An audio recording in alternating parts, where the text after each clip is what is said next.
I have had type 1 diabetes for 28 years.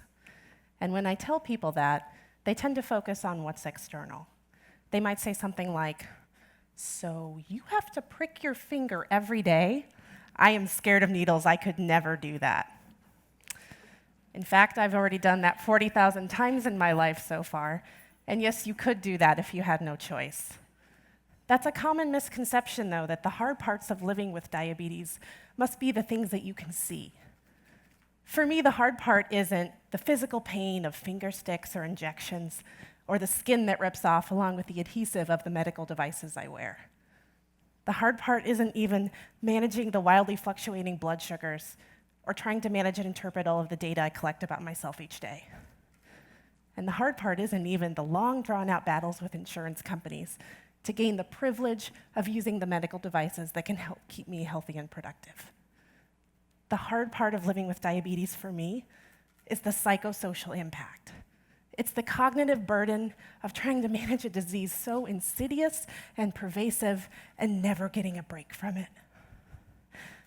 The hard part is how diabetes affects how I feel about myself and my ability to reconcile my fears about what may happen to me without losing hope.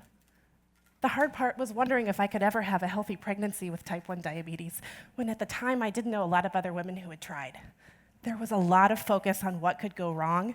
I needed to know that things can go right. The hard part is feeling like the hard work I put into managing my diabetes makes no difference, because I can do the same exact things 2 days in a row and see wildly different results.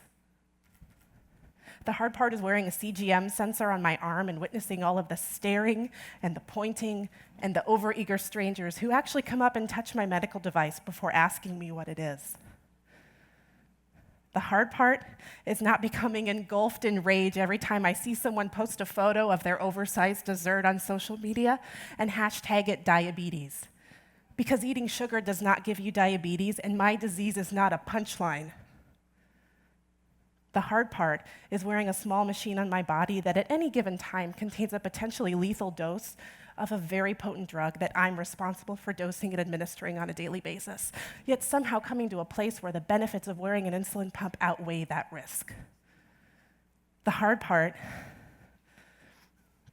is knowing that maybe no matter what I do, I will still end up developing complications, because complications don't care how hard you tried. The hard part was being a sophomore in college with 15 years of living with diabetes under my belt and feeling so overwhelmed and defeated and alone. It was hearing from an endocrinologist that my hemoglobin A1C tested at a 12.1, which is an average blood sugar of around 310, and listening to her sigh wearily before telling me, "If you're trying to kill yourself, you're doing a really good job."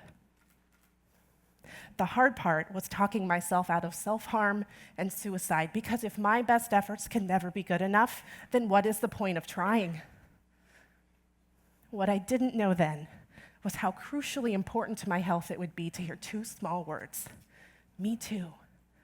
Finding a community of people who get it, who have the same literal highs and lows that I do, has helped me and thousands of others who live with diabetes and feel scared and isolated feel empowered and connected.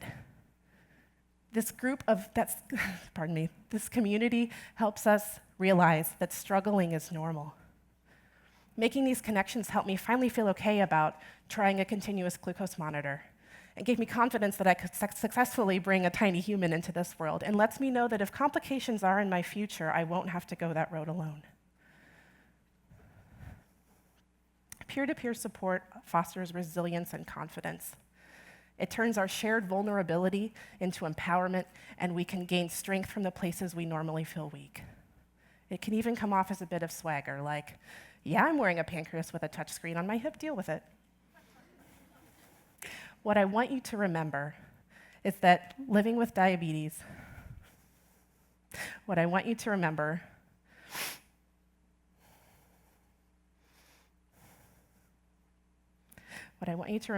is that the encouragement and validation I receive from a community that can say me too is as important to my health as the insulin I take. Thank you.